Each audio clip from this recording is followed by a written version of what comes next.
21? California is like $16.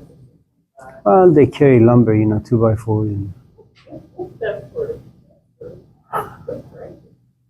Good job. And you get health benefits? Okay. Emily, how are you? You well? Family's good? Your siblings are okay? You have some of those? Okay. Lark, how about you? Yeah, how's your sister? my brother. He's doing good. Oh, you have a brother? I have two brothers. Two of them? Older, younger? One's exchange student. But I'm sorry, say again. exchange student. Exchange student 17. My real brother is 17. Yeah, well, that's good. Yeah. I have a brother. Yeah. He's like 61.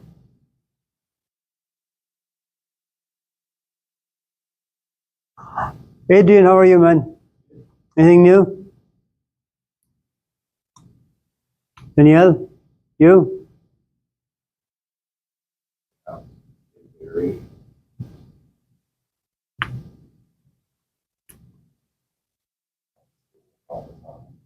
Yeah. You come here, you fall asleep and get some rest and you go home. I'm just kidding. Take it easy. Yeah, I know. The first class.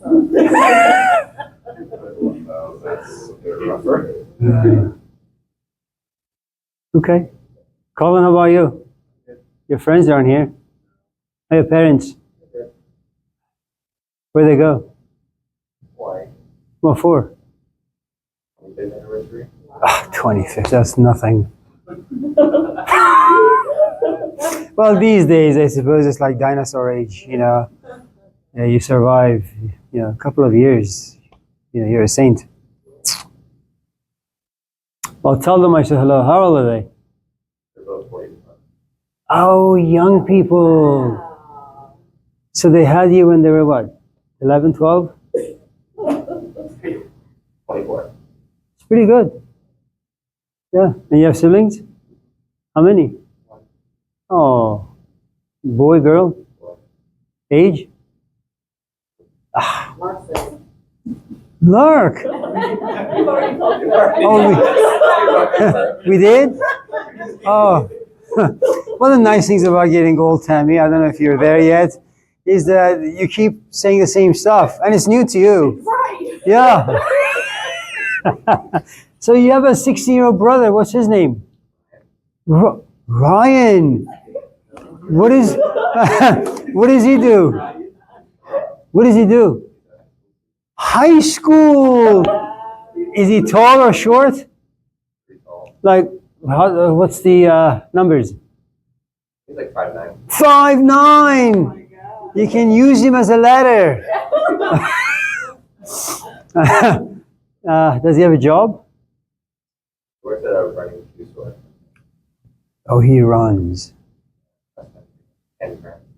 And drank? Track. Oh, track. He runs while being drank. Okay. He's single? No. But he's looking. No. But he could be. No, I don't think so. Well, you have no idea what temptation can do to you. So, Lark. Just kidding. How old is his companion? Is that legal? I mean, is it legal to have a boyfriend or a girlfriend at the age of 16? Is it? Huh. I guess I missed out, huh? Oh, man. As you know, there is no school on Wednesday. So, Danielle, regretfully, you have to stay home and look yourself in the mirror and be sad. Time for that? Yeah.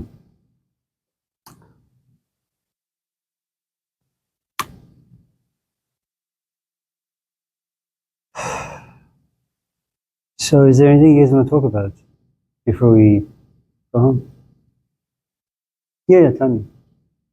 I had the hardest time putting words together for my essay for Adam, Eve, and Lilith. Mm-hmm.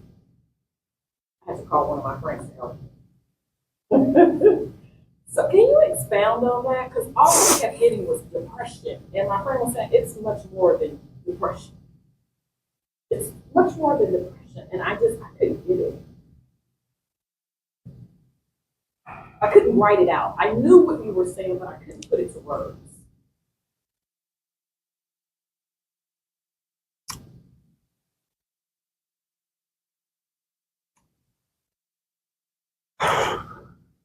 So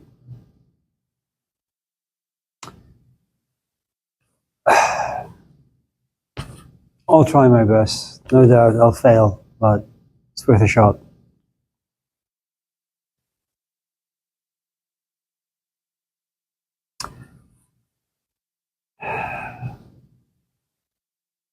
You're worried about your future, rent, food, money, social status, identity, just your value as a human being. And most of it is external. How people look at me, how they view me and all that thing. And so to up your salary, you take a few classes, you know. And most of your questions revolve around grade.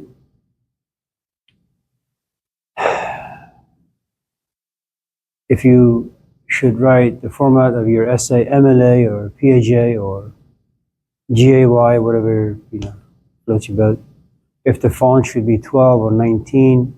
It's very technical questions that have to do with your physical life.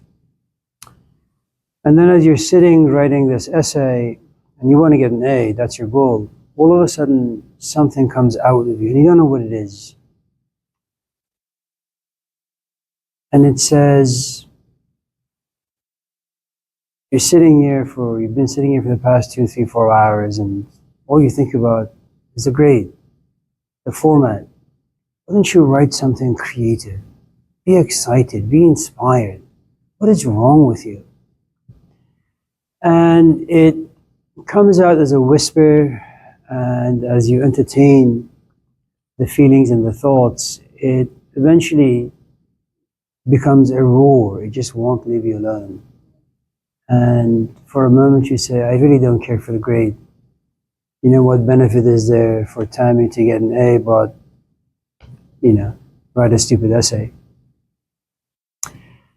And before you can tap into your soul or your creativity and have those parts write the essay for you, something very interesting happens to you, which is you begin to view the whole of your life and you realize it's mostly been revolving around the physical life, the Adam part.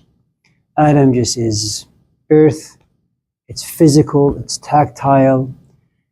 And it is important. I mean, you need rent. You need friends so you don't get depressed. You know, you need to love a mom or dad, girlfriend, boyfriend. You just need those things. You need money. These are important things. But you realize that for the most of your life, this physical part of you has dominated who and what you are, you know. You know, it's not like Socrates where you knock on some guy's door at 4 in the morning and you say to him, you know, you have a great physical body, and I'm wondering if your soul is as beautiful as your body, you know. And so for the first time, something really interesting happens. This other part of you, which is Lilith.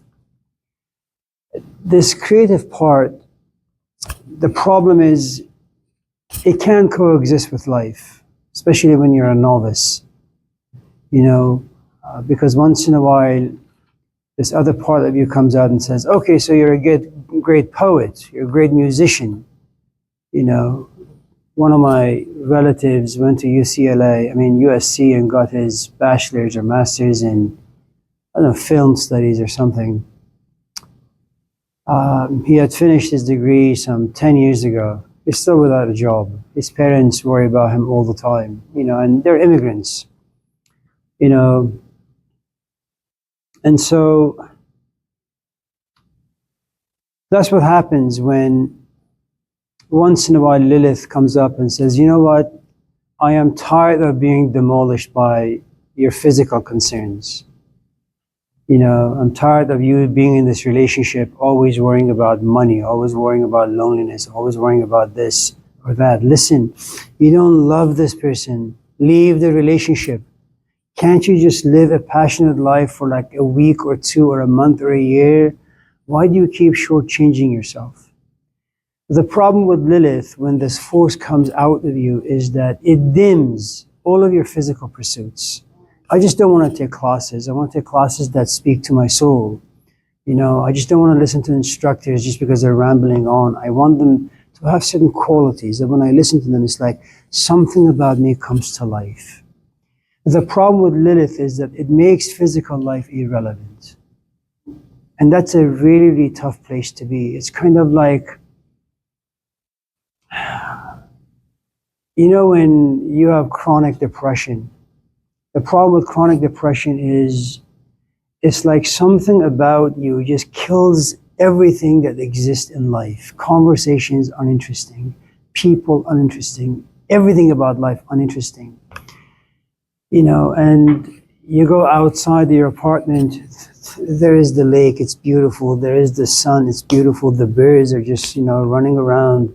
The kids, it's just busy, you know. But for you, everything is just dark and gloomy.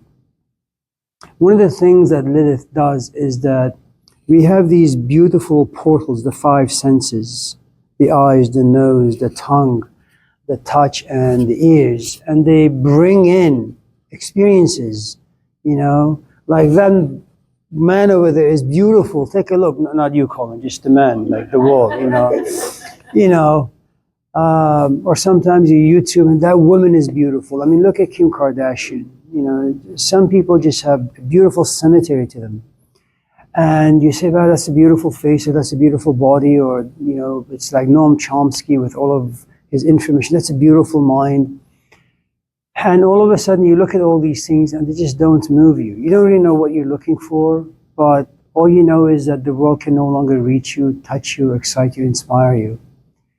And so you sit there in Lilith, because for the first time it's this dark creative force that's sitting on top of life, you know, and when this dark force sits on top of you, it turns everything dark. You become blind. You know, it's kind of like you going on the spiritual quest. You know, you don't know where you're going, you don't know what you're doing, you don't know if there are any teachers out there. All you know is that life is no longer nourishing you in any real way. Then something really interesting happens. And perhaps I should have started with the following, which was, look, these are just stories and everybody has their own interpretation. Right. Mine is just one amongst a million, you know, narratives out there. The way I see it is that there's a part of you called Eve. In Hebrew, it means Sheva. Sheva means someone or something that gives you life, but it's not the sort of life that you get from the TV, from the movies, from hanging out with people. It's like this, since you're a Christian, it's like this kingdom of God all of a sudden shows its face, you know, and it turns life dark. And your flesh is no longer in this class. What you want is inspiration. You want Eve. You want to come to life, you know. And so the thing about Eve is that because for the most part, we are all in this class governed by the tables and chairs of life. We know that life is dangerous. We know that we have to be very mindful, very aware of the dangers existing in life. So we allow the physical life to dominate most of whom what we are. At a certain point, if you happen to be the right person in the right place, the serpent walks inside your soul and talks to Eve, not to your physical body, because the physical body is about money and power, you know, but talks to your soul and says, listen, until when are you going to allow the grade to dictate what classes you want to take, and what essays you want to write. Can't you, for once, just allow your soul to write your essay? You know?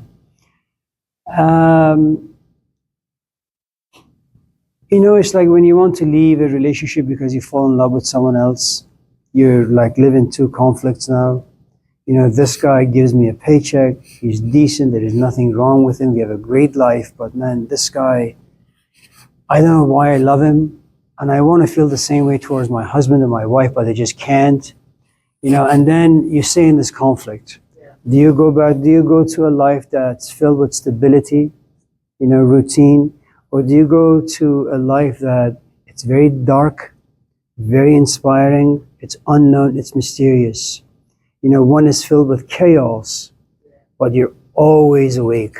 One is routine and puts you to sleep, but you know where you are.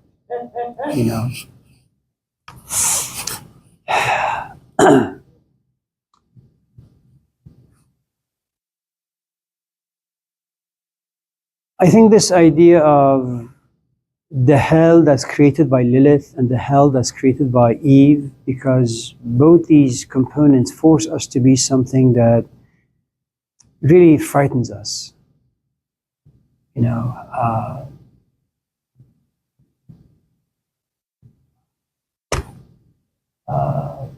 This weekend we had to bury someone, and my wife also teaches, and so she says that I'm just going to call off this week.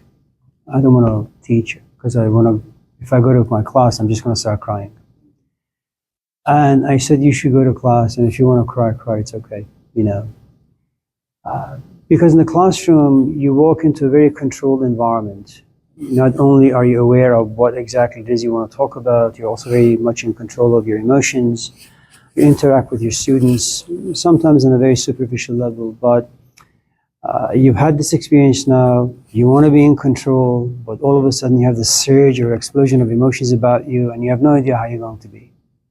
And in those few moments, you could be very, very authentic in the sense that something about you will come out and disturb the rest of who and what you've been, But because she's not ready for that, she just wants to stay home and, take care of this on her own. I really think that hell, this place of darkness where you're just purged, it's really reserved for very, very unique and special people. Those who have come to understand a few things, those who are able to take some risks and says, you know what, I'm just going to follow Sheva, this life giver. It is true that the earth gives me some life. I am grateful for that. But there is also this other part of me that desires a sort of life that can't be given to me by life itself. Maybe I should go to Yosemite.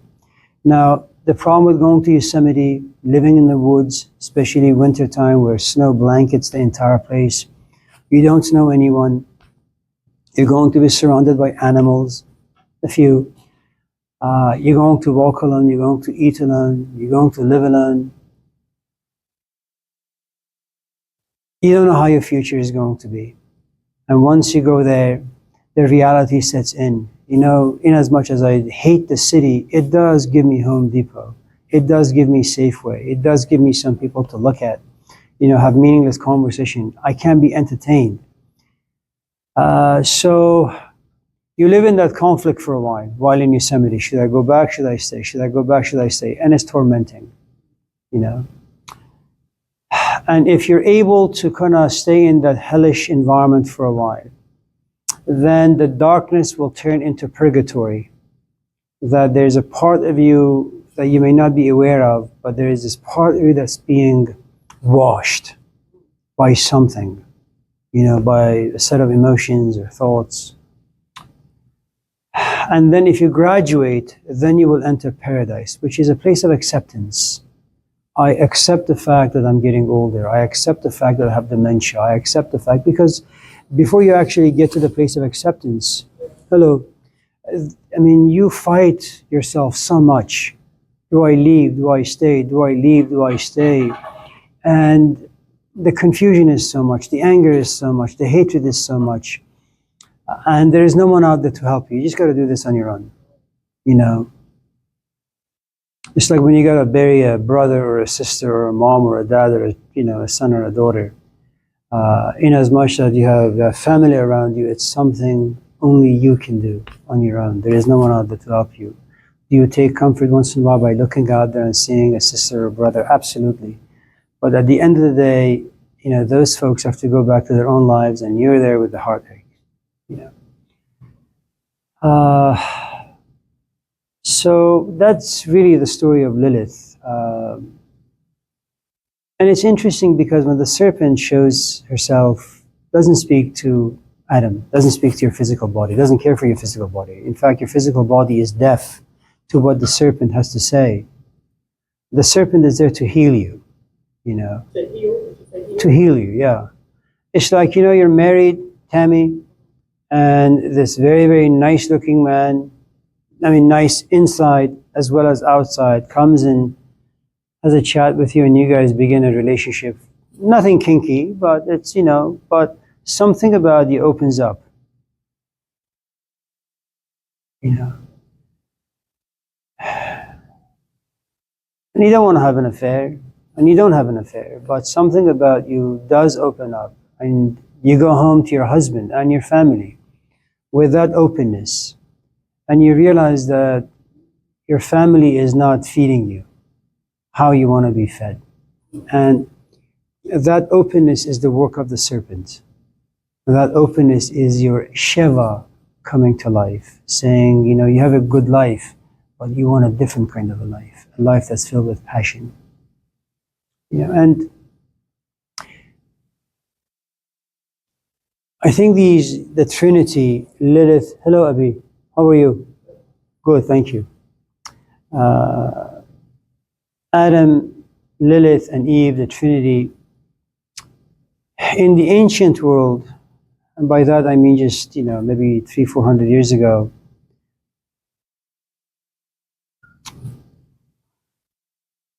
you wouldn't come to class or anywhere and broadcast these ideas because you know the dangerousness. Look, Ryan has a girlfriend,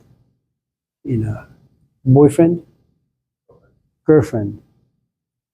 Lark has a girlfriend, boyfriend. Now they happen to be both in a relatively healthy relationship. Imagine just by chance if Lark and Ryan were to meet. I'm sure he has some qualities that her boyfriend doesn't have. Let's call him Al, last name Pacino, and let's just and let's say that that Lark has some qualities that Ryan's girlfriend doesn't have. And when you're attracted to those qualities, that's a temptation. And then you go home, but certain parts of you have not opened. And you look for those qualities in your companion, but they don't really have it. And if you keep thinking about those qualities and then noticing that your companion doesn't have it, then you grow discontent with the relationship you're in. And if you're not careful, the cracks grow bigger and bigger and bigger. And then you say, I don't want to be with Al Pacino, I want to be with like Robert De Niro, who is a bit more older. So it gets worse. And so for the longest time, I think for many of us, a couple centuries ago, we were not really around too many temptations. Men were over there, women were over there. You couldn't read these exotic books. Everybody thought the same, believed the same, had the same religion. It's not like you can be a Christian or a Buddhist at the same time. It just doesn't work. If you're a Buddhist, you can't believe in sin. If you're a Christian, you can't be a Christian if you don't believe in sin. And so you have to kind of change a whole host of things about yourself, about these traditions. And that wasn't the case for the longest time. But now,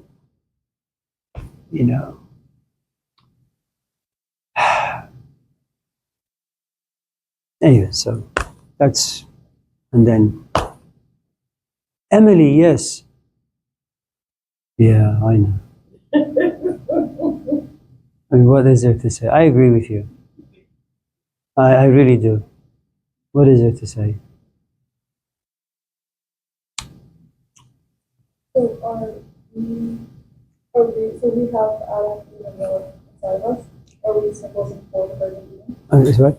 We have Adam, Eve, and Noah inside of us. Like metaphor, are we the Garden of Eden?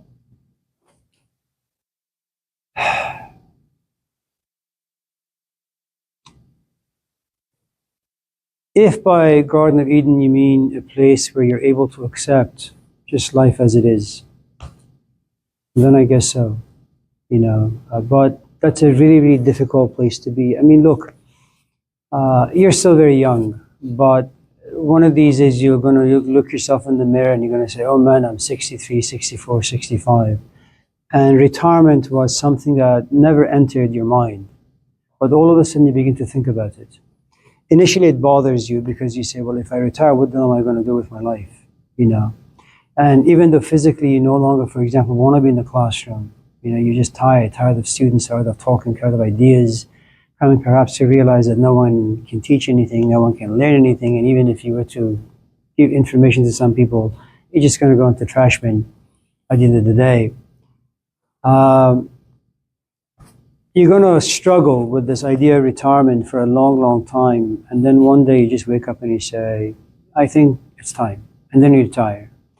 And then the reality of retirement sets in. Because you wake up, there is nothing to do perhaps. You can only wash so many plates and you can clean the house, so many times. And then you sit there and watch TV and then you realize you're like a vegetable now. You're just wasting away. So there's a theoretical aspect of it and then there's a practical aspect of it. And I guess the point is this. You have no choice but to live a life that's reserved for Adam. Make money, have a boyfriend, be around people, be very communal, know that depression and loneliness are real things, especially in America, especially in 2025, that you need to be very, very mindful of those realities. And so you kind of live your life in a very damage control scenario, that every cause can have a serious effect, and just in case you make a bad choice in life, it's going to haunt you for the rest of it, okay? There is this other part of you that's called Eve. Okay, you have two lives. You have the physical life and then you have the creative life. You want to call it spiritual, you can. You want to call it artistic life, you can. But it's a life that lives in your mind and lives in your soul. You're no longer just going through the motions. You are it. You embody the stuff that live inside you, And so, but to get to Eve, something about your physical life must no longer be of any interest to you. It's like at a certain point you say, I am done with California. I want to go to Kentucky. It's kind of like that movie, The Horse Whisperer with Robert Redford. He lived in Chicago. He was like in this big company, but he had come from, I think, Wyoming or somewhere. They had a ranch. At a certain point, the glamour of Chicago no longer interested him. Having a girlfriend or being married or making, $5 million a month, no longer interested him. He simply went back home. He wanted to be around the horses. He wanted to be in nature.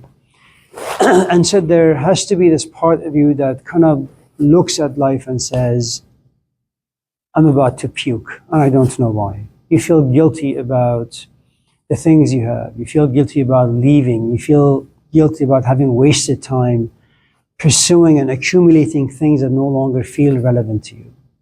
And it's a really, really difficult place to be. I don't know if have you ever been married? Have you ever gone through a divorce? Okay. And that's one of the things about divorce. Nobody marries to get a divorce unless you get married for a green card. So for those of you, who don't have a legal status, these days everything is difficult. But so, you run into someone, you guys fall in love after 2 minutes. You spend, thousands of dollars with some ridiculous, childish, stupid ceremony. You invite people, useless people you don't even like. And you guys have, all these fantasies in your head. And then you have children. And then little by little, the glossiness of life goes away. And it's just the life. It's just filled with corpses. It's a cemetery. There's nothing wrong with it. I mean, that's how it's been for many thousands of years. It's just today we're contaminated because now we want things that our parents didn't really care for. I mean, didn't exist for them. And so, now you contemplate divorcing. But in your contemplation, you come to realize, well, if you were to divorce, what are you going to say to your mom? What are you going to say to your dad? What are you going to say to your, parents-in-law? Because you like them. You guys have a great relationship. What are you going to say to your kids? How are you going to look yourself in the mirror? And it's the same thing, for your flesh to walk away from the world that it knows. You have to go through this divorce, and it's nearly impossible. The guilt is unbearable. The shame. You will no longer be considered a mother or a wife. There is this. Have you seen the movie Devdas? You guys need to drop all your classes, go home. Devdas is an Indian movie. It's about 5 hours. It's a great movie. It's by two very, very, very famous Indian actors. Shah Rukh Khan, who's like the Brad Pitt and Tom Cruise of India, and Aishwarya Rai, who's like the Angelina Jolie and Beyonce of America. And there's a scene where this, I'm going to use the word prostitute, okay? But in India, there is this ancient practice where prostitution is a sacred art. And we won't talk about that today, maybe on Wednesday when nobody's here. This prostitute falls in love with, I think his name is Devdas, yeah. And he looks at her and says, a woman is either a sister, a mother, a daughter, or a wife. If she's not any of those, she's a whore. And she becomes a little sad, she becomes a little offended. Anyways, the point I was going to make was that contemplating divorce, you have to consider a whole host of things. And then you may realize that, you want to walk away from the relationship, but the emotions are like chains around your neck and your hands. They become like Gulliver, These tiny little emotions have you wrapped up. And you're laying on the ground and you can't really move.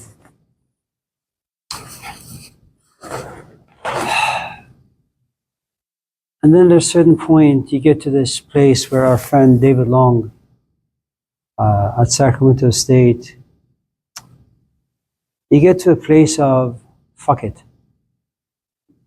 And it takes such a long time for you to get to that place where you say, I don't really care what God says. I don't care what my kids say. I don't care what anybody says. I just, hello, you emailed me at 4 a.m. You work graveyard? Oh. You work at Starbucks? I do remember. Which Starbucks? What did he say? San Lorenzo? Where is that? Wait, is that by In-N-Out? Oh, yes. It's like next to the highway, right? Yeah, I hate that place. It's dirty. I mean, not the Starbucks. I'm just saying the surrounding. Yes. But I go there all the time. And can I tell you a story?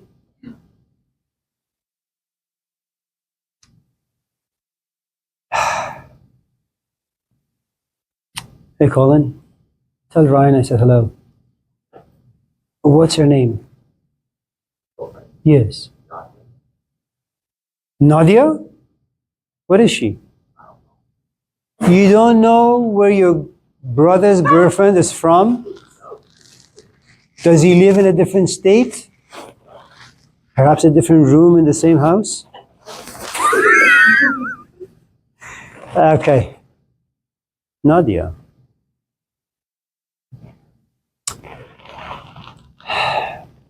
In 2007, I left Laney. Is that gum? Can I have one?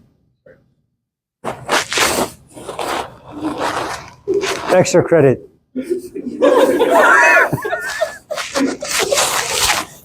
Thank you. And I got a job at Folsom Lake College. When I was hired, there was another woman who was hired at the same time. Her name was Paula Haug. She had been teaching at Fresno City College for about 16 years. Okay. So, just to tell you how difficult it is to have Lilith and Eve come out. And what a blessing it is to never encounter Lilith and Eve. She gets an email or a note that there is this high school reunion. Now, Paula at this time is about like 30-some, married with 2 kids, living in Fresno. She tells her husband, let's go to this reunion. And he says, no, Baba, I don't want to go. And so she goes by herself. In this gathering, she runs into her high school boyfriend. Let's call him Ryan.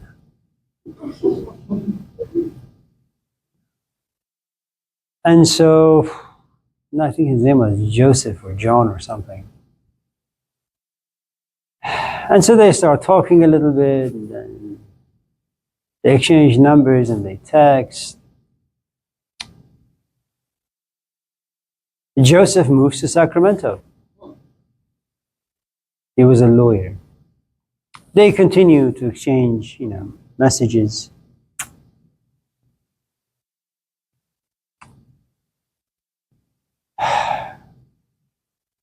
Paula says to her husband, let's go on a trip.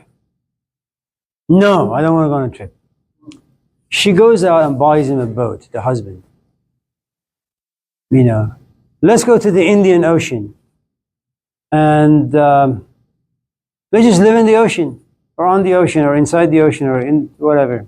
He says, no, I just want to stay up and watch TV. So Paula is trying to distract herself. She has 2 kids. So John, who's also married with children, so they meet up somewhere and they have sex. Starbucks.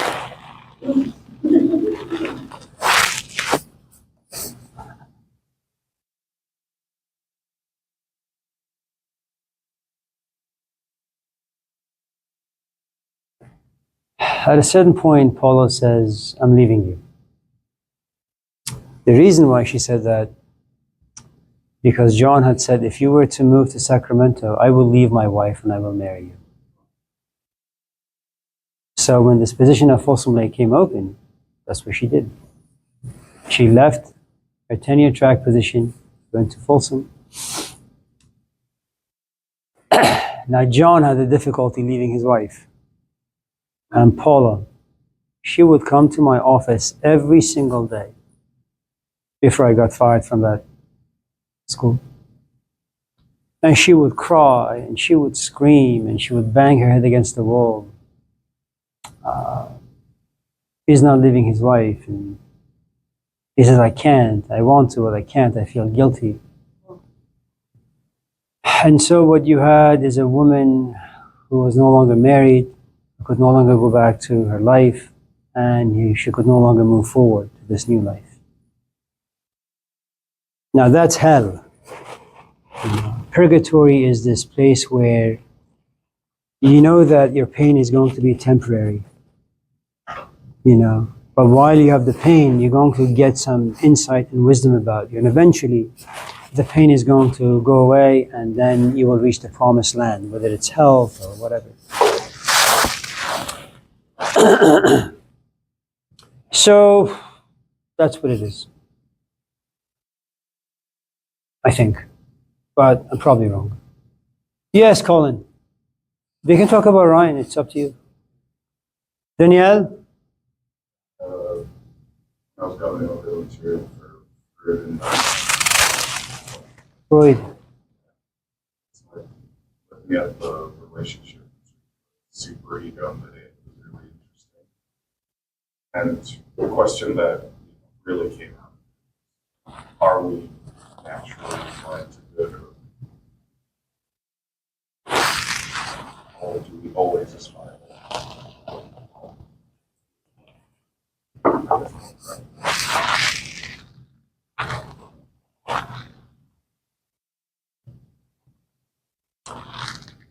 Do you have children? I mean, the what? Unless you count them out. Oh no, they're useless. One of the things that happens when you have kids, initially you're trying to understand their language, which is they just cry, they scream, they throw temper tantrums.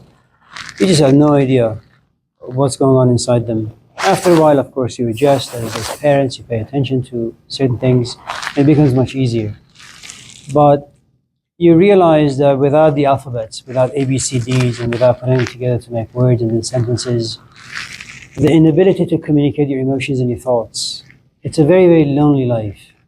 I mean, imagine that for those of us in this class who've been in relationships, once in a while there are things going inside you and you want to speak about them to your companion. And every time you do, they either don't hear you or they hear you, but they hear just parts of you. They engage in selective hearing, or maybe they just misunderstand you, and then you just get frustrated. And it just grows to the point where you say, you know what, fuck it, I don't want to talk to you about this anymore. You just go for a long walk, okay? And you end up in a different state, okay? One of the things that I think initially you and I encountered as human beings is that our inability to express the stuff that lives inside us creates for a very, very impoverished life. I have students all the time. They just look sad and depressed and lonely and miserable. It's a classroom with 30, 40, 50 people. They never raise their hand. They never say anything. Their assignments never turned in. And you sit back and you say, well, they're just not reachable. How are they going to survive life for the next 20, 30, 40, 50 years? Okay. So the very fact that life creates events and those events create emotions, you need to find a way to express those emotions in a way that you can understand, in a way other people can understand. That creates community and friendship in the long run. In the absence of that, what you have is just frustration. Frustration, irritation, confusion, anger, hatred, rage. And sometimes rage can be inward, which is you just end your life by suiciding, or you become like a Mike Tyson, you just beat up anybody in front of you. Okay. One of the things that language did for us was allow us, and psychology, and just being mindful and aware of certain things about ourselves, it allowed us to communicate who we are on the inside, communicate the social pressures. One of the nice things about gossip, even though many of these traditions argue that gossip is bad, like Christianity and Islam and Buddhism especially, the truth is gossip for many of us in this classroom, without it, would probably end up in an institute. They are good for us. You need to go home and talk crap about me to your boyfriend or girlfriend or whoever. Why? This class is boring. The ideas are junk. There is nothing exciting. You don't learn anything. And you have to talk to someone about how your time is being wasted. It's healthy. It's very, very tough for you to be stoic, to be this container where you don't need to express anything to anyone. You can just carry this cross by yourself on your own without cracking. Okay? Now, the reason I say those things is because life makes us angry. It doesn't have to be capitalism. It doesn't have to be socialism. The very fact that you're a human being, you have every right to be angry. I'm not an orange where I say, you know what, I can be an orange. I'm not a cat.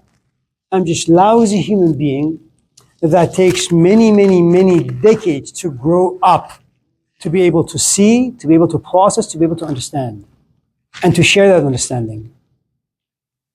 You know? And so, we happen to be one of those creatures. You're here, and this is life. You stand no match to life. Life is there to crush every part of you. When you're young, you can wrestle with life once in a while. These days, it's very difficult. These days, people are just fragile. You know, it's not like Tammy's time or my time or Abhi's time, where people like live through wars and they come out to be okay.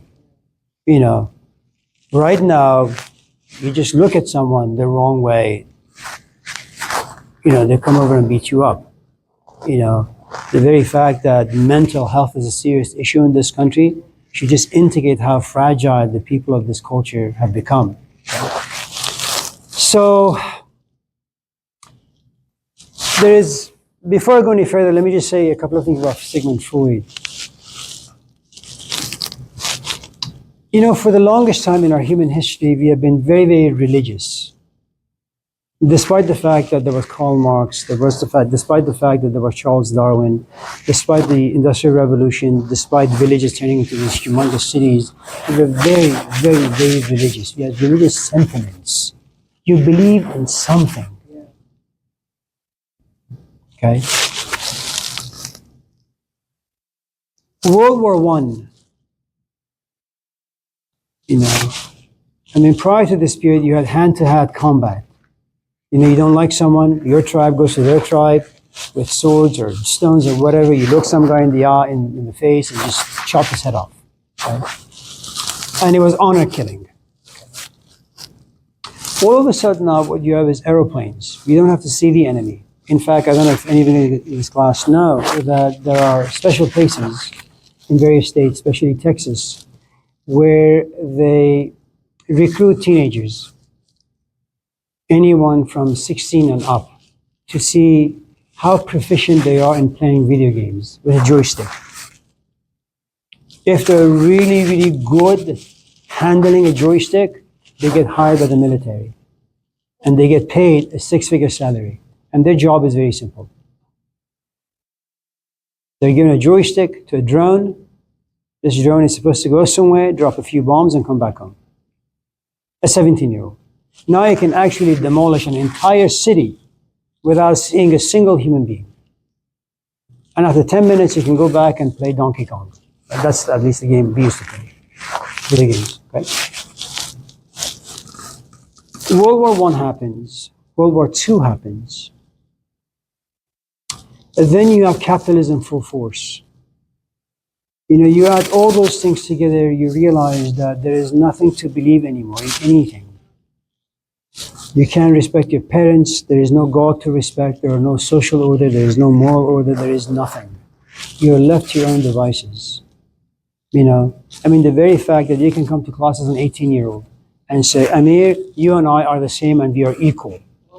You know, that in itself should tell you, you know, what has become of us. How we deal with people who have an extra few years on us, some more experienced than us, that we no longer respect anything under the sun. So, I think what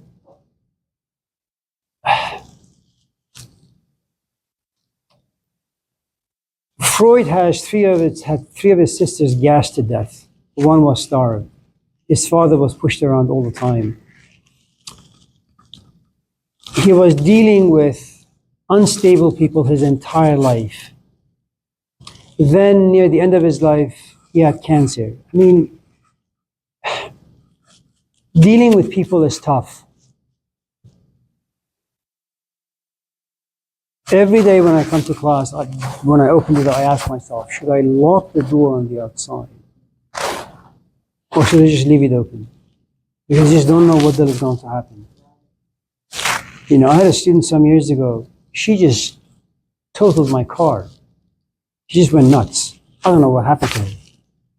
One day she comes in with the car's mirror in hand, and the next day she comes in with like shattered glass, and I go to look at my car and it's just a mess. Okay? So people explode. Now, one of the things that I think Freud missed, or maybe he didn't, because I'm not a scholar on Freud, you need the superego. In other words, you need your parents' voice inside your head. If you don't have parents, you need the voice of God. Because these voices demand that you become something that you are currently not. In other words, when your mom tells you, stay in school, God damn it, okay, she knows poverty. She knows what it means to be a person of color. She knows capitalism. She knows rent. She knows food. She also knows that your generation, you guys have opportunities now that she didn't have. And you can't mess that up just because you think a certain hippie thought in your head. You know, so you need those voices in your head. So just in case this part of you that's irrational, that says, you know what, my instructors suck, classes suck, everything about school sucks, it's irrational because you're not thinking about your future. You're not thinking appropriately about money. Okay? It's just only 20. If you focus on school for just 5 years, man, just 5 fucking years, you know, by the time you're 25, you'll be done with this mess. And then if you want to go out and goof around, fine. At least when you come back, you have this power inside you. You have a master's degree. Okay? This voice, what it does for you, just in case you want to drop school, your mother's voice will come forth. It'll make you feel guilty, make you feel think twice about what you want to do. Okay? And so I think what was bothering Sigmund Freud for the most part is that if you look at religious traditions, at least a superficial aspect of it, they've always engaged in exploiting people. I mean, from the 16th century all the way to the 18th century in Europe, war after war after war after war, and they all had roots in religious ideas. You know, and so Freud also comes at a point where science now is becoming very dominating. Okay? And he says, why do people need to talk about religion or believe in religion? You know, think on your own. You know, become mindful, be aware, look at things, process things the right way. And he tried all sorts of ways and all sorts of things to figure out if human beings can be cured. He tried coke, first on himself a little bit when he was like 16 or so. He came and he believed that this was the magic drug. It could heal anybody, only to realize it doesn't work. You know, and so he gave that up.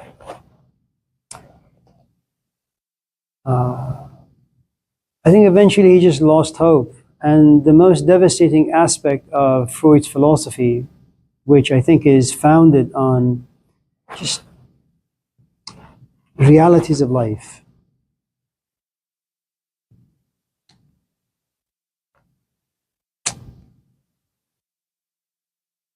The people you love will die. And that's devastating. And the closer you are to those people, the more hurt you'll feel. Your own body will eventually get sick. And you'll encounter diseases inside your flesh that there are no cures for it. And so he looks at life and he says, it matters very little where you go, what you do. Eventually life will devastate you. I think it was best put by Aldous Huxley that it doesn't matter who you are, whether you're just a Joe Schmo or a prophet, eventually your best friend will be sickness and vomit. You know?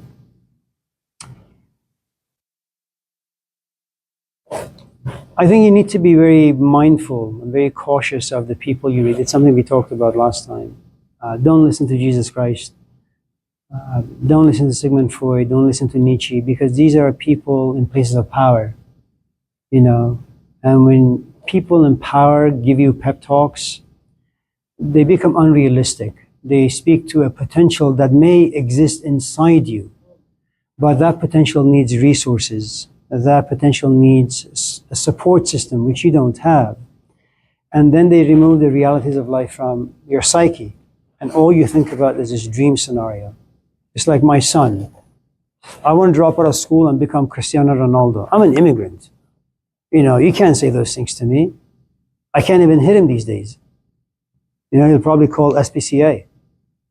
And so the point ultimately is there is this irrational part of you, and then there is this rational part of you. This irrational part says, have sex. This irrational part says, have sex. This irrational part says, well, get to know her first. Do you love her? Do you like her? You have a body, it's important. You have a mind, that's important. Why do you want to throw these good things before like dogs or cats or mouse in the Gospel of Luke? There is something very profoundly sacred and valuable about it. You just don't throw it away for nonsense. And so all of us live in these two worlds. Half of your essays are ChatGPT generated. I'm sure you sit and you say, I should write this myself. There's other part says, I don't really give a shit about this stuff. And then the nice thing about the it part, this childish, irrational part, is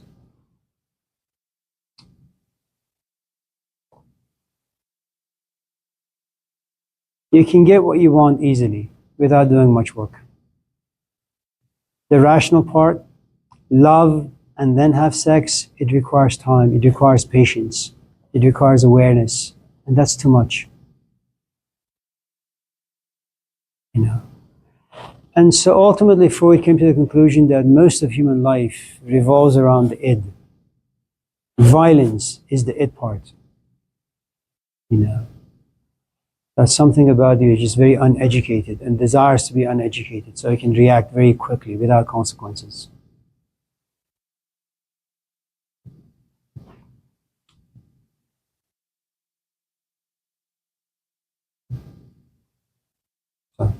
And you also get into this. Anyway. Adlimi, yes. Kimmy. All right, let's move on. No. Oh, I'm sorry. Oh, you do, huh? Okay. Like, with everything you said, that there's ever satisfied. I think when you're young, it'd be a sin to be satisfied. You haven't accomplished anything. You haven't done anything. The idea that I love myself and you're like, 20, that's just stupid. You should have big goals and you should hate yourself for not having reached those huge goals. You don't even have a BA. What is there to love about you? You don't have money. Your parents don't like you because you're a scumbag. Your relationships suck. You're not intelligent, you don't read, you don't think, you don't reflect. All you do is escape from the realities of life, and then you come to class and you say, I love myself because after all, I'm me. So I think when you're young, what you should do is you should never be satisfied. You should work really, really hard to reach your goal. And when you have reached that goal, you shouldn't be satisfied either, because what is about us is that you always want to make things even more perfect. Satisfaction only exists for those who are dead. Even those who are chronically depressed, for the longest time, they wiggle day and night to get themselves out. Suicide is when, or someone who has like cancer and there is no remedy, there comes a point where they say, you know what? I don't want to fight anymore. There is no remedy to this disease. I'm tired and I'm going to starve myself to death. And they do it. Satisfaction it reaches you when you realize that you have reached your capacity and beyond that you can't go. The problem with that is we don't really know what our capacities are. You don't know what your max is. You know. Is it true that sometimes your body gets exhausted and you want to sit? Absolutely. Is it your right? Definitely. Is it true that sometimes just emotionally you're just maxed out? Yeah. You know. Is it true at a certain point you just say, I'm tired and I want to retire from attaining perfection? Absolutely. There is this great story in the Quran about Moses who goes to God and says, I can do more, I can know more, I can experience more. And God keeps telling him, the super ego part of Moses says that to God. And God says, listen, I am God, you are Moses. You have reached your max, be satisfied. And Moses says, no. I think I know what my max is, God, you don't know. And so God in the Quran tells him, I'm going to give you 3 tests. Some guy is going to walk into your life and give you all these like things to do, and there's a good chance you're going to fail, you know. And this guy comes in, and as God said, Moses fails all the 3 tests. And then he is satisfied.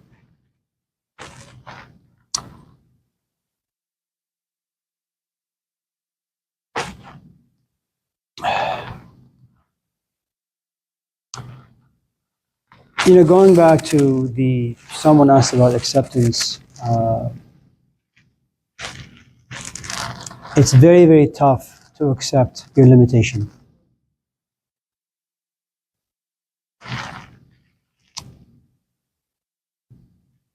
Depressed people are very, very lonely people, but something about our organism desires companionship.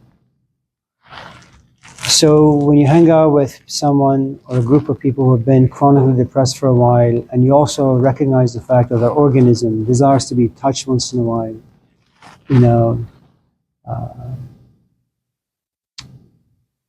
usually they get to a place where they say, and it's a very, very difficult place to be, and it takes usually a long time, where they say, I am far too broken to be good for anyone.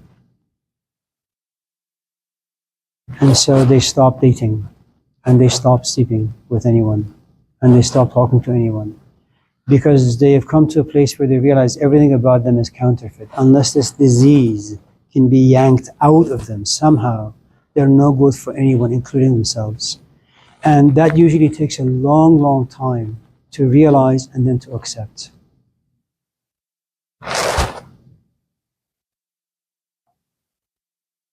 I mean, look at Hugh Hefner. You know who he is, right? He's like the George Clooney of the dinosaur age. I mean, you have power, right? But you're also 90. And it's difficult to accept the fact that your mind is young, but your body can't take you where your mind takes you. And so you deceive yourself, con yourself by hanging out with people who are like 3 decades younger than you are. You know, because it's difficult to look yourself in the mirror and say, listen, Hugh, you know, you're 90. Just give this up, go like to a monastery and, you know, seek forgiveness for all the awful things, or maybe not so awful things you have done. So when you're young, yeah, don't be satisfied. Especially, I mean, you're young, you have lots of energy, you should go out there. I mean, I've been in education for most of my life, and I'm also an immigrant. And culturally, education is the most valuable thing that in my culture exists. You can be a millionaire, but if you have a master's or a PhD, you're just on a different platform, you know. So I project my own narratives onto my students, which is, listen, you're young, this is America, opportunities are tremendous, it's great, you know. Don't play the victim part just yet. You want to do it, you know, like 10 years from now, fine, but not just yet. You know, buckle up, stay in school, take out loans, whatever you need to do. Lie, cheat, steal, no one gives a shit about you. The only person who needs to give a shit about you is you, you know. And you're very lucky because education right now is you don't need to be in physical classes. You can take online classes. And just in case an online class is a tough one, have your friends do stuff for you. You know, just get it done with, man.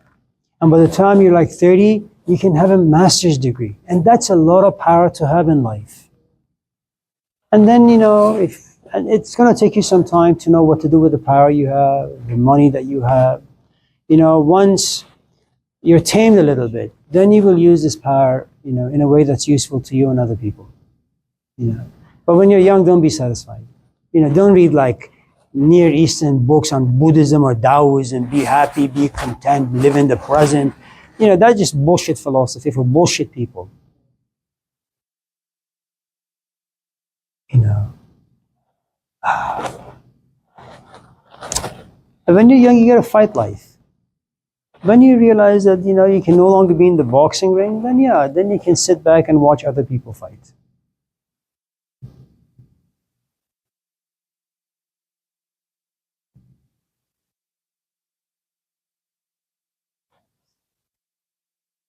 Adrian, Aman, in Asia. Did you say that Different philosophy and basically making philosophy.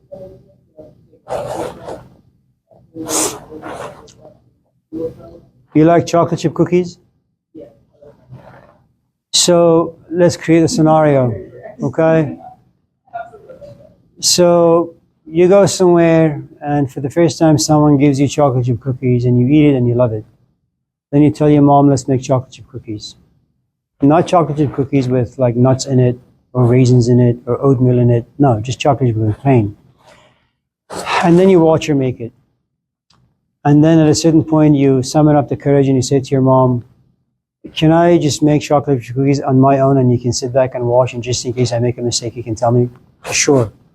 And so you waste a lot of food, you waste a lot of money, lots of energy. At a certain point your chocolate chip cookies come out really, really good.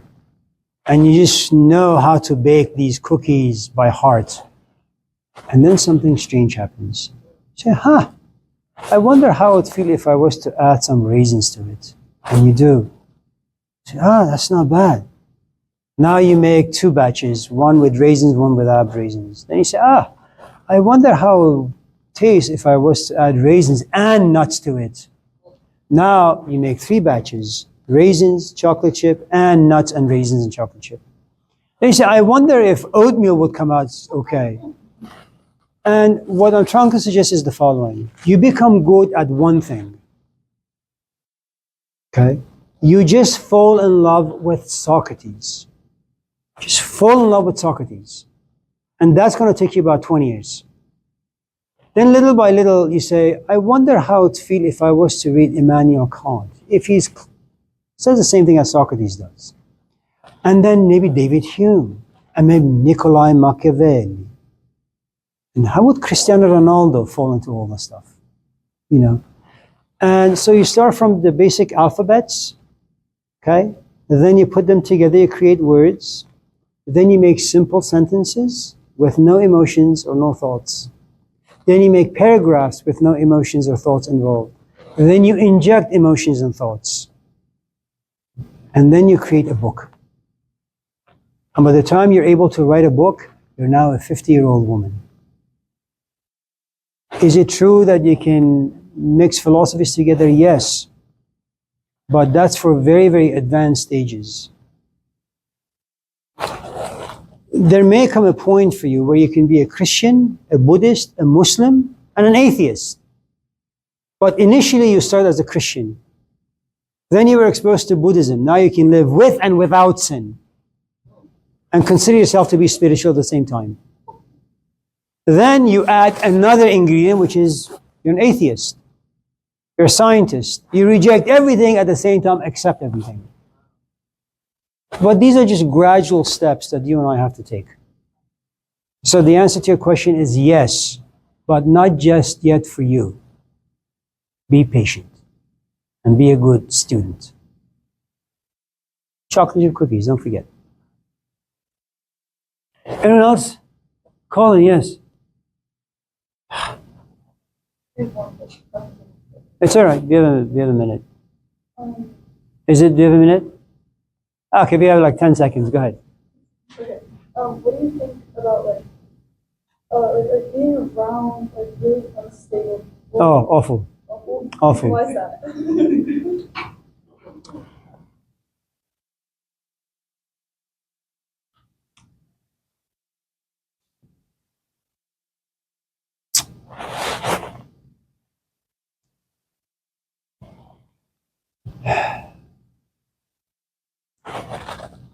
Look, is it good to help people? Yes. Is it good to take care of them? Yes. If you have the time, if you have the energy,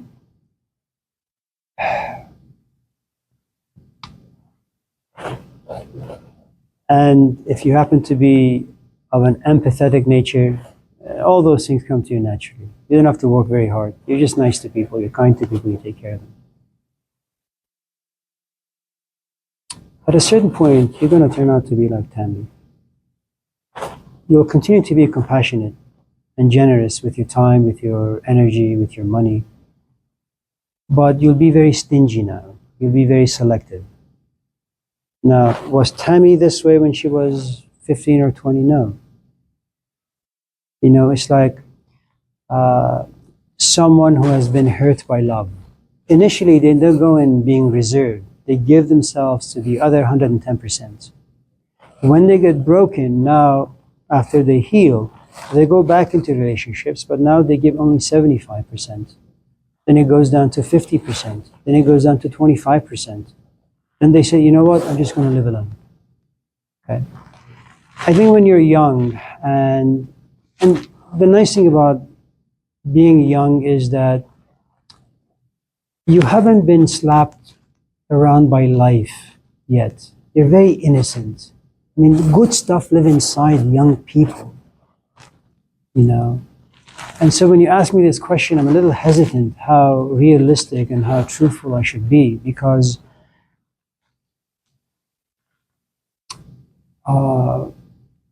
ever since I got to teaching from the very beginning, you know, like you, like many of you young people in this classroom, you see a student in need, you have an open door policy. I mean, culturally, we have an open door policy, and then temperamentally, you have an open door policy.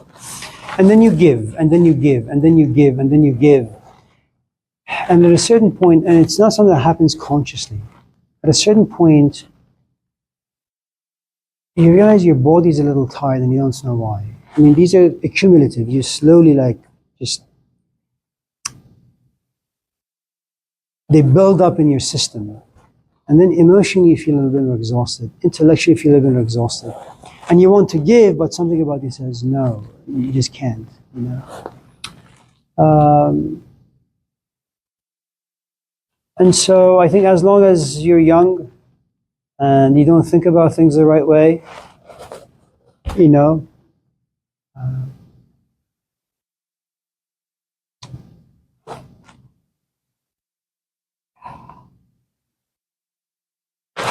what Tammy has, and forgive me for,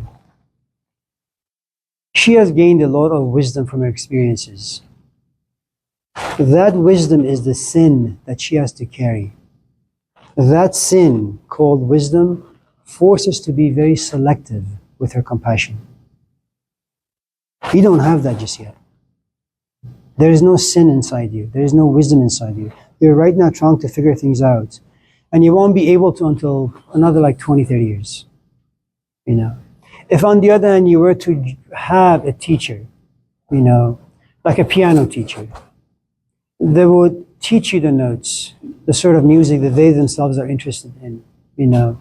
They will teach you the basics. And once you become proficient in knowing these baby steps, then at the age of 25, maybe then you'll be very, very selective. So that when you get to be her age or my age or Abhi's age, you know, you're not going to sit back and say, man, did I really waste 20 years of my life doing A, B, C, D? I mean, eventually you're going to have regrets. That's just part of being a human being. You will have regrets no matter what. But you will have less of them. And they'll be less substantive. You know, it's not like you waste 30 years of your life being married to a douchebag. you know. Well, yes, Colin, your hand was up. Well, you make sure that you tell Ryan and Nadia I said hello. You should bring them to class. I'll give you extra credit. You know, you can turn anyone into a Judas. It's, it's good to see all of you. Remember, Wednesday there is no class. Take care of yourselves. See you next week, Monday.